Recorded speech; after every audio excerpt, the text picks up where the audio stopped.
হযরত মুহাম্মদ সাল্লাল্লাহু আলাইহি ওয়াসাল্লাম তার সাহাবীদের অত্যন্ত ভালোবাসতেন। সবসময় তার সাহাবীদের সৎ কাজের উপদেশ দিতেন, আল্লাহর পথে অটুট থাকার কথা বলতেন।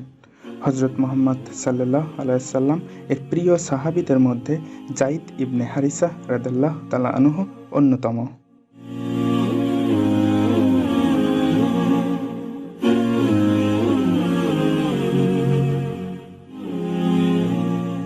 যায়েদ ইবনে হারিসা রাদিয়াল্লাহু তাআলা আনহু এর প্রকৃত নাম আবু উসামা যায়েদ। তার পিতা হারিসা এবং মাতার নাম সুদা বিনতু সালাবা।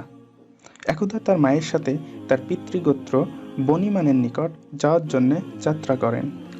পথিমধ্যে একদিন রাতে বনী কায়নের ডাকাতেরা তাদের তাঁবু আক্রমণ করে ধন সম্পদ এবং শিশুদের বন্দী করে নিয়ে যায়। এই বন্দী শিশুদের মধ্যে যায়েদ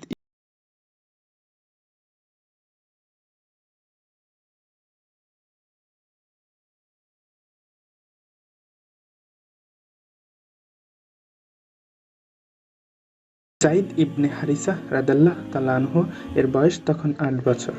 ডাকাতেরা তাকে বিক্রির উদ্দেশ্যে উকাজ মেলায় নিয়ে যায়।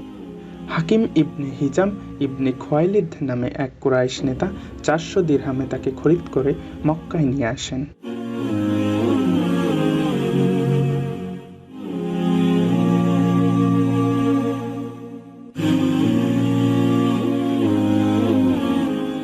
হাকিম ইবনে হিজামের ফিরে আসার খবর শুনে তার ফুপু খাদিজা বিনতু খুয়াইলিদ দেখা করতে আসেন। ফুপুকে তিনি বলেন, ফুপু, উকাজ থেকে আমি বেশ কিছু দাস খরিদ করেছি, এদের মধ্যে যেটা আপনার পছন্দ হয় বেছে নিন।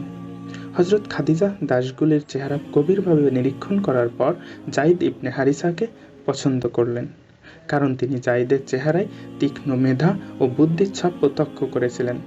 তিনি তাকে সঙ্গে করে বাড়িতে নিয়ে এলেন। এই ঘটনার কিছুদিন পর হযরত মুহাম্মদ সাল্লাল্লাহু আলাইহি ওয়াসাল্লাম এর সাথে খাদিজা রাদিয়াল্লাহু তাআলা আনহার বিয়ে হয়। তিনি স্বামীকে কিছু উপহার দেওয়ার ইচ্ছা করলেন।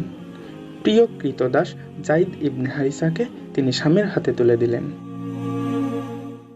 এই সৌভাগ্যবান বালক কৃতদাস মুহাম্মদ সাল্লাল্লাহু আলাইহি ওয়াসাল্লামের তত্ত্বাবধানে প্রতিপালিত হতে লাগলেন। তার মহান সাহচর্য লাভ করে উত্তম চারিত্রিক সৌন্দর্য পর্যবেক্ষণের সুযোগ পেলেন।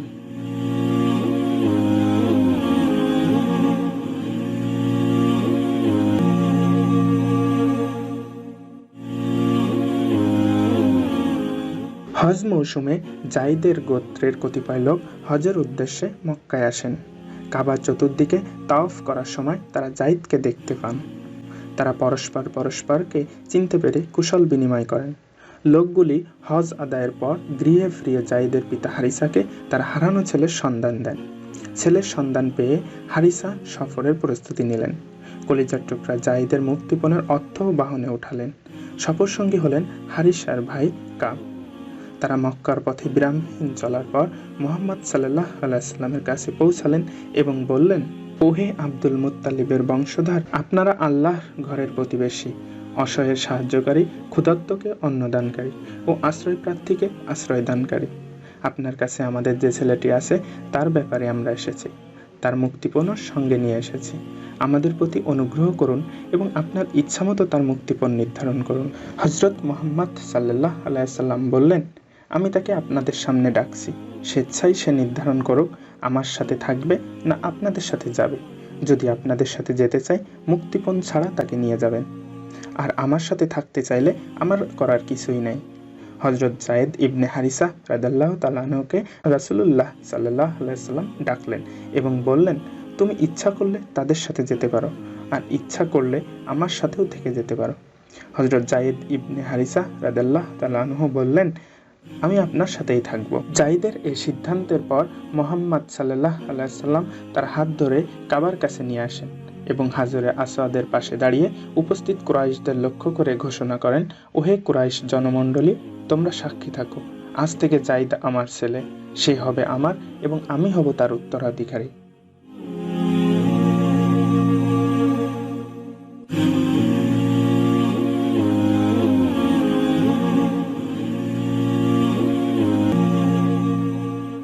উম্মু আইমন নামে রাসূলুল্লাহ সাল্লাল্লাহু আলাইহি ওয়াসাল্লাম এক দাসী ছিলেন। একদিন তিনি সাহাবীদের বললেন, কেউ যদি কোনো জান্নাতি মেয়েকে বিয়ে করতে চায় সে উম্মু আইমনকে বিয়ে করুক। হযরত যায়েদ আল্লাহ রাসূলকে খুশি করার জন্য তাকে বিয়ে করেন। তারই গর্ভে প্রখ্যাত সেনানায়ক হযরত উসামা ইবনে যায়েদ মক্কায় জন্মগ্রহণ করেন। হযরত যায়েদ ছিলেন তৎকালীন আরবের একজন অন্যতম শ্রেষ্ঠ তীরন্দাজ। বদর থেকে মুতা পর্যন্ত সকল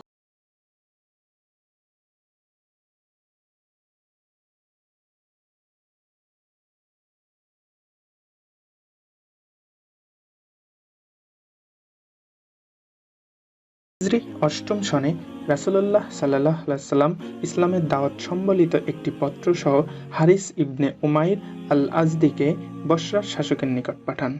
হারিস জর্দানের পূর্ব সীমান্তে মুতা নামক স্থানে পৌঁছলে গাসসানী সম্রাটের একজন শাসক সুরাহবিল তাকে বন্দী করে। এরপর তাকে হত্যা করে।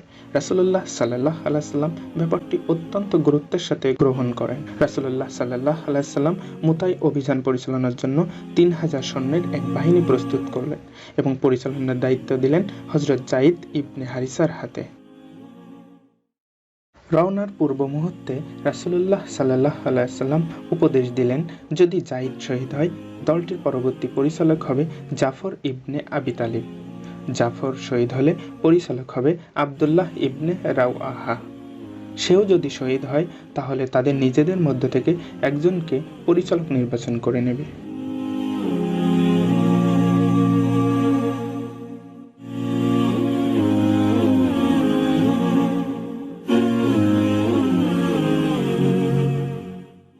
দু লাখ সৈন্যের বিরুদ্ধে মাত্র ৩০০০ সৈন্যের বীরত্ব ও সাহসিকতা দেখে রোমান বাহিনী বিস্ময়ে হতবাক হয়ে গেল।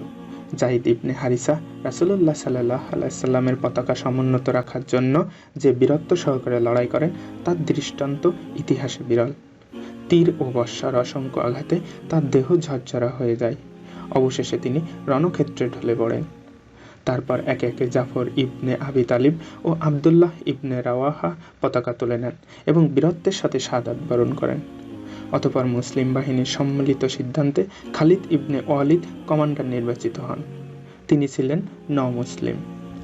তার নেতৃত্বে মুসলিম বাহিনী অনিবার্য পরাজয় ও ধ্বংসের হাত থেকে রক্ষা পায়। এভাবে নবম হিজরিতে ৫৪ অথবা ৫৫ বছর বয়সে হযরত যায়েদ ইবনে হারিসা রাদিয়াল্লাহু তাআলা আনহু শাহাদাত বরণ করেন।